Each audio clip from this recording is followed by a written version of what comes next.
요한일서 제3장인데요. 요한일서 3장 1절에 시작하면서 보라라고 하는 감탄사로 시작을 하고 있어요. 사도 요한이 지금부터 이야기할 것들과 그리고 성도들을 생각해 보니 얼마나 감격스럽고 감사한 일인지 그냥 감격에 사로잡혀 있는 것 같아요. 이게 사도 요한이 이게 사랑의 사도라고 그랬잖아요. 그러니까 사랑의 사도가 얼마나 막 성도들을 생각하고 교회를 생각하니까 너무 감동스러운 거예요. 그래서 보라 이렇게 첫 시작을 이렇게 시작하고 있는 겁니다. 사도 요한이 지금까지 이야기한 것이 무엇이었습니까? 1장 5절에 보면 하나님은 빛이시다 말씀하셨어요. 9절에 보니까 만일 우리가 우리 죄를 자백하면 하나님은 우리의 모든 죄를 용서해 주신다 말씀하셨죠. 2장에서는요 대언자가 되시는 예수님, 변호사가 지난주에 대언자가 되시고 변호사가 되시는 예수님에 대해서 얘기했고요. 또 화목 제물이 되시는 예수님, 우리뿐만 아니라 온 세상을 위한 화목 제물이 되신다라고 말씀하셨습니다. 또 옛 계명과 새 계명이 모두 하나님 사랑, 이웃 사랑을 말씀하신다라고 하셨고요. 하나님 사랑, 이웃 사랑. 그러니까 옛 계명이나 새 계명이라 결국은 똑같은 일. 구약이나 신약이나 결국 똑같은 얘기를 하시는데 그것이 뭐냐면 하나님 사랑, 이웃 사랑이다. 이렇게 우리에게 알려주셨어요. 사랑하는 성도 여러분, 하나님의 말씀은요 창세기로부터 요한계시록까지 동일합니다. 하나님이 변함없이 우리를 사랑하시고 그리고 너희들도 서로 사랑해라 라고 말씀하시는 거죠. 그러면서 너희들이 세상을 사랑하지 말아라. 왜냐하면 2장 16절에 보니까 세상에 있는 모든 것이 육신의 정욕, 안목의 정욕, 이생의 자랑인데 이것들은 하나님으로부터 온 것이 아니라 세상으로부터 온 것이다. 세상, 즉 사단 마귀로부터 온 것이라고 알려주셨죠. 그러면서 이단들에 대한 구분과 그리고 이단들을 어떻게 경계해야 될 것인지도 알려주셨어요. 여기까지 말씀하시고 그 성도들과 교회들을 생각해 보니 보라라고 하는 이 감탄이 그냥 나올 수밖에 없었던 거예요. 보라, 아버지께서 어떠한 사랑을 우리에게 베푸사 하나님의 자녀라 일컬음을 받게 하셨는가. 하나님 아버지의 사랑이 어떤 사랑입니까? 그 아들 독생자 예수 그리스도를 십자가에 죽이심으로 우리를 살리시고 우리를 하나님의 자녀로 삼아주신 놀라운 사랑인 거죠. 이것보다 더 큰 사랑이 어디 있겠습니까? 이것보다 더 큰 사랑이 세상에 어디 있어요? 우리 사람들은요 아들 낳아서 다른 여자에게 장가만 가도 도둑 맞은 것 같잖아요.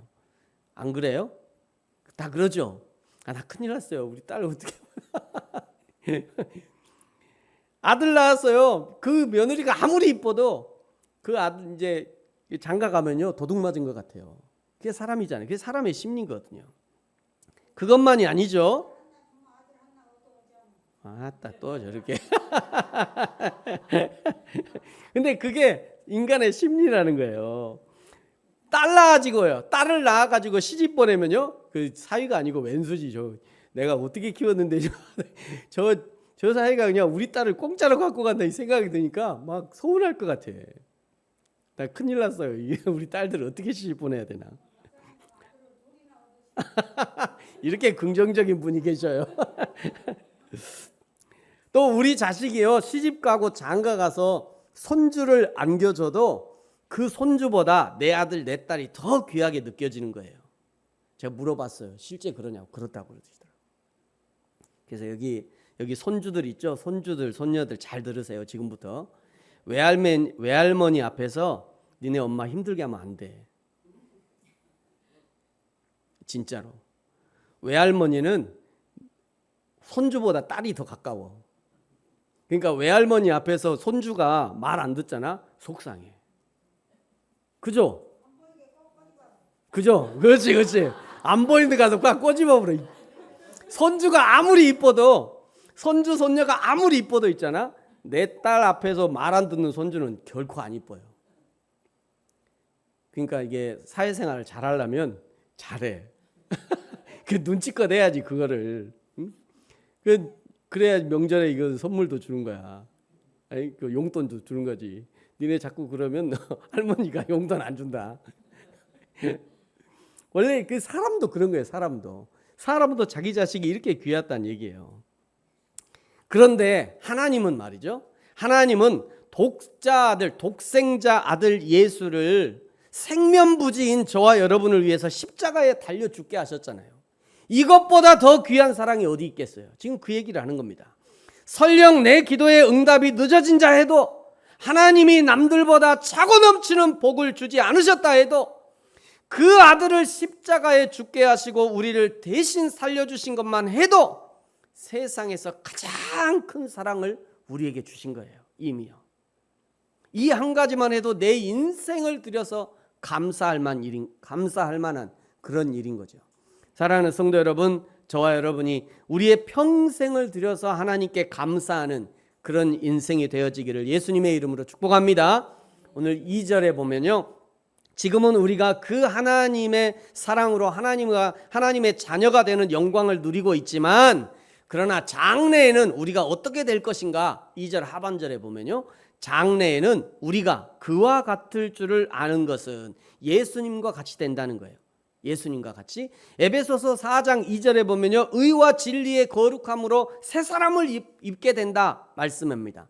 빌립보서 3장 21절에는요, 자기 영광의 몸의 형체와 같이 변하게 하신다라고 얘기하셔요. 그래서 히브리서 2장 11절에는 뭐라고 얘기하시냐면요, 거룩하게 하시는 이 누구죠? 예수님이죠. 거룩하게 하시는 그 예수님이 거룩함을 입은 자들 누구예요? 성도들이죠.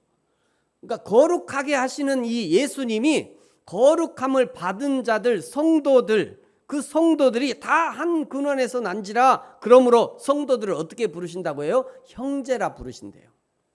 그러니까 예수님이 우리를 형제라 부르신다고요. 우리끼리 형제라 부르는 게 아니라, 물론 그것도 그렇게 하지만 예수님도 우리를 내 형제여 이렇게 부르신다는 얘기예요. 예수님도. 하나님이신 예수님이 예수님을 믿는 성도들을 형제라 부르신다는 거예요. 그야말로 하나님 앞에서 우리가 예수님과 같이 된다는 그런 의미죠. 그러므로 이제 이 땅에서 성도로 사는 사람들, 하나님의 자녀로 사는 사람들, 예수님의 형제로 살 사람들이 어떤 행실을 가져야 되냐? 3절에 보니까 이렇게 말씀하셔요. 그의 깨끗하심 같이, 즉 예수 그리스도가 모든 죄에 대해서 깨끗하셨던 것처럼 스스로를 모든 죄의 유혹으로부터 자기를 깨끗하게 해야 된다. 자기 스스로, 내 스스로 깨끗하게 해야 된다는 거예요. 하나님 나라에 소망이 있다면 깨끗하게 아니할 수 없는 거죠. 하나님 나라에 대한 참 믿음이 있다면 거짓을 가까이 할 수 없는 거예요. 진짜 천국 소망, 진짜 하나님에 대한 기대가 있다면 세상의 것에 대한 미련을 두는 것이 이상한 일이죠. 이단 사이비들이 가짜라는 부분이 이런 부분에서도 드러납니다. 이단 사이비의 교주들은요, 자기를 따르는 사람들에게 극한 헌신과 세상에 대한 미련을 두지 말라고 속이면서도 자기들은 세상에 집착합니다. 여러분, 문선명이라고 하는 통일교 교주를 아시죠? 문선명의 통일교의 재산이 지금 거의 2조에서 3조대래요. 2조냐 6조냐 이러고 있어요. 억도 안 가져봐가지고 제가 조가 얼마인지 모르겠어요. 2조나 3조. 이만희, 신천지의 이만희 아시죠? 이 신천지의 재산을 보통 550억 정도 본다고 그래요. 550억. 신천지는요, 모든 교회 일에 교회 돈을 일절 안 씁니다. 성도들한테 전부 다 부담을 시켜요. 전도 안 하면 100만 원씩. 실제예요. 1년에 전도 못하면 100만 원씩 내라고 그래요. 우리도 한번 그렇게 그럼 아무도 안 올 걸, 교회. 장길자의 하나님의 교회 아시죠? 상길자의 하나님의 교회는요, 전국에 400개 이상의 교회 건물을 소유하고 있고요, 재산이 3조에서 4조 정도 된다고 그래요. 성도들에게는 극한 헌신을 요구하면서 교주 자신들은 이 세상에 누릴 것을 다 누리면서 자기 자손들에게 어마어마한 부를 물려주죠. 이런 것들이 그들이 사이비 이단이라는 증거입니다. 그야말로 세상에 집착하는 모습이죠. 그래서 3절에 말씀하시는 거예요. 주를 향하여 이 소망을 가진 자마다 그의 깨끗하심과 같이 자기를 깨끗하게 하느니라. 부자로 사는 것은 죄가 아닙니다. 여러분 열심히 사업하고 성실하게 직장 생활해서 가능하면 많은 물질을 얻으십시오. 그러나 물질에 집착하고 하나님보다 물질을 더 의지하는 것이 죄와 연결이 되는 거예요. 그래서 사단 마귀는 성도들에게 세상 물질에 집착하도록 유혹하는 거예요. 세상 물질이 하나님보다 더 성도들에게 만족을 줄 것처럼, 세상 물질이 성도들의 안전을 책임져 주는 것처럼 속이는 거죠. 그것이 죄와 연결이 되는 거예요. 하나님의 진리와 죄는요, 양극단에 있습니다. 그래서 죄와 가까이 하는 자는 결코 하나님과 가까워질 수 없는 것이죠. 왜냐하면요, 4절에 보세요. 죄는 곧 불법이다 말씀하잖아요. 불법이 하나님과 가까워질 수 없는 거예요. 죄가 하나님께 가까워질 수 없는 거죠. 5절에 보면요, 예수 그리스도가 우리 죄를 없애시려고 나타나셨기 때문에 그 죄가 우리에게 붙어 있으면 까딱 잘못하면 우리도 같이 없어진다는 얘기예요. 죄를 없애시려고 예수님이 나타나셨으니까. 6절에요. 죄를 짓는 자는 예수 그리스도를 알지 못한다라고 말씀합니다. 그러므로 하나님의 자녀라고 말하는 우리는 어떻게 살아야 되냐? 7절에 말씀하셔요. 하나님의 자녀들이 세상 죄에 미혹되지 않도록 주의해야 합니다. 8절에 죄는 마귀에게 속해 있고 마귀는 처음부터 범죄자였고 결국 예수님이 오시면 이 마귀를 심판하실 것이다. 하나님의 자녀들은요, 악한 마귀가 우리 속에 악한 생각들, 악한 습성들을 심어놓으려고 할 때 부지런히 물리쳐야 돼요. 하나님의 말씀으로 물리쳐야 합니다. 성령의 능력을 의지해서 물리쳐야 되는 거예요. 믿음을 이럴 때 사용하는 거죠. 믿음을 가지고만 있으면 무엇 하겠어요? 믿음을 적용하고 사용해야 할 때 적극적으로 믿음을 사용해야 하는 거죠. 10절에 어떤 사람이 하나님의 자녀인지 아니면 마귀의 자녀인지를 어떻게 구분할 수 있냐? 의를 행하지 않는 자, 형제를 사랑하지 않는 자는 하나님께 속한 자가 아니다. 즉 마귀의 자녀다. 이렇게 얘기하십니다. 그러므로 11절에 내가 하나님의 자녀라고 스스로 알고 믿고 있는 자는 하나님 앞에서 그 형제를 사랑할 수 있어야 하고, 이것은 예수님을 처음 믿는 그 순간부터 하나님이 우리에게 알려주신 거라는 거예요. 그래서 예수님을 진짜 만난 사람들은요, 굳이 누가 강요하지 않아도 스스로 자신이 하나님의 사람이 아니었음을 회개하면서, 누가 굳이 회개하세요 얘기 안 해도 진짜 하나님을 만난 사람은 하나님 앞에서 회개할 수밖에 없는 거예요. 사랑하기를 힘쓸 수밖에 없는 거죠. 사랑하지 못했던 사람들에게 죄송한 마음이 들면서 부끄러운 사람, 그 부드러운 사람으로 변화된 거예요. 너는 어째 예수 믿고 나서 변한 게 하나도 없냐? 심각한 거예요. 그거는 어떻게 예수 믿고 나서 똑같냐? 그건 심각한 거예요.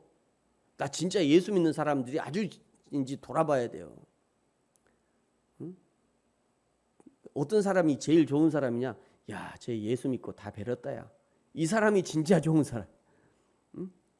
어떤 사람이 술을 뭐 그냥 다 술 좋아하고 담배 좋아하고 막 세상 좋아하는 거 다 좋아하다가 아주 어떤 분이 아주 저 회사에서 2차는 다 이 사람이 2차는 이 사람이 하여튼 2차는 다 이 사람이 책임지는데 어느 날 이 사람이 예수 믿고는 이제 술 끊고 담배 끊고 그러다가, 그러니까 회사에서 상사들이 야, 쟤 예수 믿고는 사람 완전히 베렸다. 이제 안 간다는 거죠. 술 먹으러 안 가고 뭐 놀러 안 가고. 그러니까 그 상사들이 그러더래요. 쟤 예수 믿고 다 베렸다고. 지금 장로님이에요. 그런 소리를 들어야 그 사람이 진짜인 거죠. 그렇게 변화되는 거예요, 예수 믿으면. 그러면서 믿음의 사람들을 향한 사도 요한의 권면이 이제 12절에 등장합니다. 여러분 12절은 같이 한번 읽겠습니다. 시작. 가인같이 하지 말라. 그는 악한 자에게 속하여 그 아우를 죽였으니 어떤 이유로 죽였느냐? 자기의 행위는 악하고 그의 아우의 행위는 의로움이라. 12절에서요, 요한은 다른 어떤 성경에서 보다 분명하게 가인의 살인 동기를 우리에게 알려줍니다. 아담의 아들이잖아요. 가인과 아벨. 그 가인의 첫 살인이잖아요. 첫 살인. 그 살인의 동기가 뭐냐면 가인이 동생 아벨을 죽인 동기는 아벨이 의로운 사람이었기 때문인 거예요. 아벨의 의로움이 살인의 동기가 된 겁니다. 마귀의 자녀들은요, 하나님의 자녀들의 물질적 축복이나 평안보다 의로움 자체를 더욱 싫어해요. 성도들이 하나님의 자녀로 거룩하게 사는 것을 마귀가 가장 싫어한다는 거예요. 거룩한 일을 시도하고 거룩한 일을 계획하고 세상을 거룩하게 만들려 하는 것을 가장 싫어합니다. 그리스도인이 빛의 역할을 하면서 세상의 어두운 것을 밝히려 하면 뭐라고 그래요? 세상이 싫어하면서 뭐라고 그래? 너나 잘하세요. 이렇게 얘기하잖아요. 네가 언제부터 예수 믿었다고? 네가 언제부터 예수 믿었다고 이렇게 그렇게 살라고 그러냐? 나는 네가 어젯밤에 한 일을 내가 뻔히 알고 있는데 너 나랑 어젯밤에 술도 마시고 그랬잖아. 그런데 뭐 네가 언제부터 예수 믿었다고? 세상이 그렇게 싫어하는 거예요. 그리스도인들이 전도하려고 하면요, 성경도 모르면서 어떻게 전도하냐고 이렇게 막 그냥 쫑을 창피를 주죠. 무시하고 창피를 줍니다. 작은 교회들이 선교한다고 하면요, 당신 교회나 걱정하세요. 당신 교회나 걱정해. 무슨 선교야? 이러면서 또 무시하고 깎아내립니다. 그럼에도 불구하고 빛으로 살고 소금의 역할을 하고 전도하고 선교하는 것, 그것이 그리스도인 된 증거라는 거예요. 그것이 예수님을 닮아가고 예수님의 고난에 동참하고 있다는 증거가 되는 것입니다. 그러므로 내가 100% 하나님이 원하시는 삶을 살지 못한다 해도 100가지 중에 한 가지밖에 실천하지 못한다 해도 그것을 포기하지 말고 실천해야 합니다. 포기하지 말고. 사랑하는 성도 여러분, 오늘 12절의 권면을 주의하시기 바랍니다. 여러분 12절을 다시 한번 읽죠. 시작. 가인같이 하지 말라. 그는 악한 자에게 속하여 그 아우를 죽였으니 어떤 이유로 죽었느냐? 자기의 행위는 악하고 그의 아우의 행위는 의로움이라. 가인처럼 행동해서는 안 됩니다. 자신의 악함을 숨기려고 또는 자신의 유익을 위해서 하나님의 나라, 하나님의 교회, 하나님의 성도들을 괴롭게 하고 때로는 이용하고 이간질해서는 안 된다는 거예요. 오히려 아벨처럼 하나님이 원하시는 예배가 어떤 것인지 분별하고 하나님이 원하시는 삶이 무엇인지 분별하여서 그 삶을 살아내므로 하나님께 연락되어지는, 하나님이 기뻐 받으시는 그런 삶을 살아야 하는 것이죠. 이제 13절부터는요, 어떻게 형제 사랑을 실천할 것인가에 대해서 알려주는데요. 먼저 13절은 형제들아, 세상이 너희를 미워하여도 이상히 여기지 말아라. 어찌 보면 세상이 예수 믿는 자들을 미워하고 핍박하는 것은 당연한 것이라는 말씀이에요. 베드로 전후서에서도 마찬가지고요. 고난과 핍박을 어떻게 대처할 것인가에 대해서 성경은 아주 일관되게 주장합니다.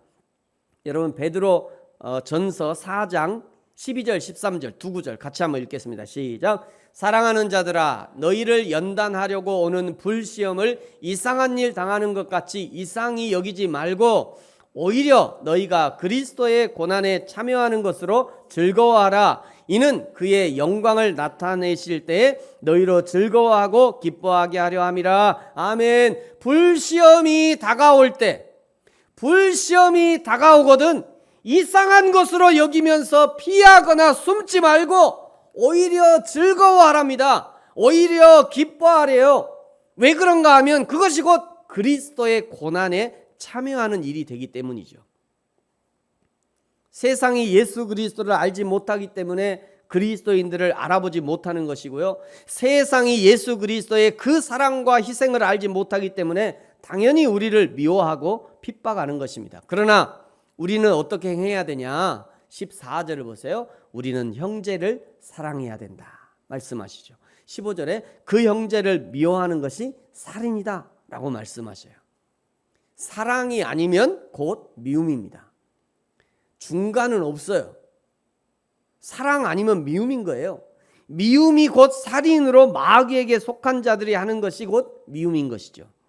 사랑이라는 것이 단순한 감정과 느낌의 문제가 아니라 한 사람을 죽이고 살리는 생명의 문제라는 것을 기억해야 합니다. 여러분, 예수님께서 우리를 사랑하신 방법이 무엇이었습니까? 16절에 말씀하시죠. 그가 우리를 위하여 목숨을 버리셨대요. 그 사랑을 받은 우리가 형제를 위하여 목숨을 버리는 것이 마땅하다라고 말하잖아요. 마땅하다. 17절은 이 세상 재물을 가지고 형제의 궁핍함을 돌아보는 것, 그것이 곧 하나님의 사랑이다 라고 말씀합니다. 18절에 자녀들아, 우리가 말과 혀로만 사랑하지 말고 행함과 진실함으로 사랑하자. 사랑한다면 실제로 그 사랑을 실천하고 보여주라는 거죠. 말로만 사랑한다, 축복한다 하지 말고 실제로 그 필요를 채워주고 내 지갑을 열어서 그의 궁핍함을 돌아보라는 그런 말씀인 것입니다. 사랑하는 성도 여러분, 저와 여러분이 이 18절의 말씀처럼 말과 혀로만 사랑하지 말고 행함과 진실함으로 사랑할 수 있는 저와 여러분이 되어지기를 예수님의 이름으로 축복합니다. 이제 19절부터 22절까지는요, 이렇게 강조하는 행함과 진실함으로 사랑하는 그 사랑의 두 가지 유익을 말씀해요. 첫 번째는 주 안에서 굳게 서고 담대함을 얻게 된답니다. 19절을 보십시오. 이로써 우리가 진리에 속한 줄 알고 또 우리 마음을 주 앞에서 굳세게 하리니. 21절에 사랑하는 자들아, 만일 우리 마음이 우리를 책망할 것이 없으면 하나님 앞에서 담대함을 얻게 된대요. 사랑을 실천하는 그 현장에서 사랑을 실천하는 자가 스스로 자기 자신을 보면서 내가 하나님의 사람임을 더욱 확신하게 되고 더욱 담대하게 된다는 거예요. 행함과 진실함으로 사랑하는 그 사랑의 두 번째 유익은 기도 응답을 받게 됩니다. 22절에 보니까요, 무엇이든지 구하는 바를 그에게서 받나니 이는 우리가 그의 계명을 지키고 그 앞에서 기뻐하는 것을 행함이라. 물론 자신의 욕망이나 정욕을 위해서 기도하는 기도는 응답받지 못합니다. 야고보서 4장에 말씀하셨잖아요. 너희는 욕심을 내어도 얻지 못하며 살인하여 시기하여도 능히 취하지 못함으로 다투고 싸우는도다. 너희가 얻지 못함은 구하지 아니하기 때문이요, 구하여도 받지 못함은 정욕으로 쓰려고 잘못 구하기 때문이다. 저와 여러분의 인생 가운데 아마 응답하신 기도보다 응답받지 못한 기도가 훨씬 많을 거예요. 대부분이 그럴 겁니다. 하나님이 응답하지 않으셨던 기도가 나에게 응답하신 것은, 하나님이 나에게 응답해 주신 것은 눈곱만큼이고, 응답하지 않으신 기도, 하나님이 반응도 안 하셨던 기도가 훨씬 많을 거예요. 그런데 이렇게 하나님이 응답하지 않으신 기도의 특징이 몇 가지 있어요. 6가지 정도를 이렇게 줄여볼 수 있는데요. 첫 번째는 하나님이 응답하지 않은 기도의 특징. 첫 번째, 하나님의 뜻을 거역한 죄가 있을 때, 하나님의 뜻에 대해서 거역한 죄가 있을 때 우리의 기도를 응답하지 않으십니다. 두 번째, 불순종으로 하나님을 슬프게 했을 때 우리의 기도가 응답되지 않는 거예요. 세 번째는 고난당하는 것이 우리 삶에 유익할 때 이 고난 좀 없애주세요 라고 하는 그 기도에 대해서 응답하지 않으셔요. 사도 바울은요, 몸에 병이 있었다고 알려줬죠. 그것이 간질인지 안질인지 아니면 다른 병인지 정확하게 알 수는 없지만 바울의 이 병은요, 바울의 선교 사역을 무척 괴롭게 했어요. 그래서 바울이 하나님께 간구하죠. 고린도후서 12장 8절에서 10절. 이것이 내게서 떠나게 하기 위하여 내가 3번 주께 간구했대요. 여러분, 3번은 딱 3번을 얘기하는 것이 아니라 완전수를 얘기하는 거예요. 많이 간구했다는 거예요. 3번. 그래서 우리 하나님이 몇 위의 하나님이에요? 3위 하나님이라 해요. 3위 하나님. 3번 하면 많이 한 거예요? 적게 한 거예요? 많이 했다는 얘기예요. 3번 간구했다는 것은 이것을 위해서 많이 내가 간구했다. 그런데 9절에 보니까 내게 이르기를, 하나님이 내게 얘기하셨다는 거예요. 내게 이르기를 내 은혜가 내게 족하도다. 이는 내 능력이 약한 데서 온전하여짐이시나 하셨다. 바울이 하나님 좀 제발 좀 낫게 해주세요. 안 돼. 네가 그렇게 약한 데 있는 것이 내 능력이 너에서 온전하게 해지는 거야. 그냥 약함 가운데 있어. 그리고 이후에 바울은 더 이상 기도하지 않습니다. 그 문제에 대해서. 바울은 아마 평생 죽을 때까지 이 문제를 안고 살았던 것 같아요. 응답하지 않았던 기도의 특징 네 번째는요, 더 나은 응답을 위해서 현재의 응답을 미루시는 경우가 있습니다. 하나님의 아들 예수님도 십자가를 지기 전에 주여 이 잔을 내게서 옮기시옵소서 얘기하잖아요. 이 잔을, 하나님 제가 십자가를 안 줘도 되거든, 제발 이 잔을, 예수님이 기도했다니까요. 예수님도 이 잔을 내게서 옮기시옵소서 기도했더니 하나님이 안 된다고 그러잖아요. 이 십자가의 잔이 인류 구원이라고 하는 그 하나님의 일과 연결되기 때문에 지금 이 잔을 네가 먹지 않으면 인류 구원과 연결이 안 되기 때문에 예수님의 그 십자가의 잔을 하나님도 거부하셨어요. 다섯 번째로, 잘못된 동기로 구하는 것은 기도 응답을 받지 못합니다. 예수님의 제자 야고보의 어머니가 그 아들 야고보와 요한을 데리고요, 예수님께 가가지고 예수님이 사랑하시는 이 요한, 하나는 우편에 하나는 좌편에 앉게 해주세요. 욕심으로 구한 거죠. 그랬더니 예수님이 그것도 거부하셔요. 그 내 좌우에 앉을 사람은 하나님이 하시는 거야, 내가 하는 거 아니야? 이거 거부하셨잖아요. 여섯 번째, 믿음으로 구하지 않으면 응답받지 못합니다. 믿음으로라고 하는 이 단어가 결코 쉽지 않은 단어인데요, 구약의 믿음은 에무나라고 하는 단어인데, 이 단어는 믿음만이 아니라 정직, 선량, 충성, 진실, 성실, 진실, 견실, 사랑, 이렇게 번역이 되는 단어예요. 그러니까 믿음으로 구한다는 것은 정직함으로 구한다는 의미예요. 믿습니다 주여, 되게 해주십시오, 이게 아니라 하나님 앞에서 정직하게 구해야 된다고. 정직하게. 믿음으로 구한다는 것은요, 선량하고 충성하는 마음으로 구한다는 거예요. 믿음으로 구한다는 것은 진실됨으로, 신실함으로, 견실하게 사랑의 마음으로 구해야 된다는 거예요.